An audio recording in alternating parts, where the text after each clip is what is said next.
So we're here today at Durham Cathedral having a look at the Monk's Garden that we funded, chatting to the stonemasons, who was an apprentice that we funded a few years ago, who's still going through that role, and to meet with some of the other staff here to talk about the importance of this cathedral, both in terms of its history, its heritage, but also about its place in Durham City.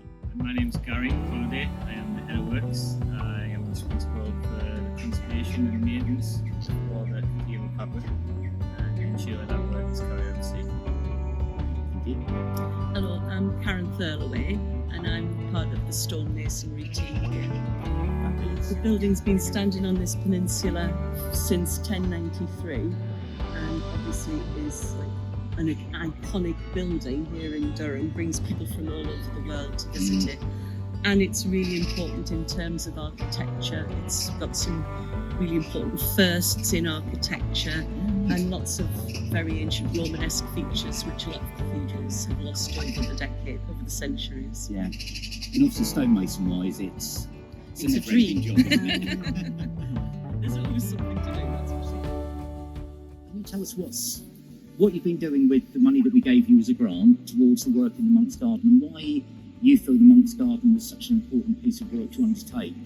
So the Monk's Garden wall is a sort of 43 metre stretch of wall that's between Thurlaway Chapel and the Readorer.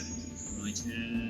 It's like a 7, 8, 10 metres drop in the Thames actual garden. Yep. It was created in the 12th century in the Thurlaway Chapel. Right. For the monks to use as a garden space. Yeah. I'm unsure what they used it for, but There's speculation they had a bowling alley as well. Possibly. It was like their playground. Oh, superb. One of the main reasons why we did this project was there were stones falling off on the path down below. And we had a steeplejack that scaled across the wall, did some retaining of some of the fabric that was ready to fall. We kind of like made a sort of call to move the project forward. Yeah. We probably would have been starting it now. We moved it forward about 5 years. Yeah. Just because some of the structural elements of the actual wall were failing.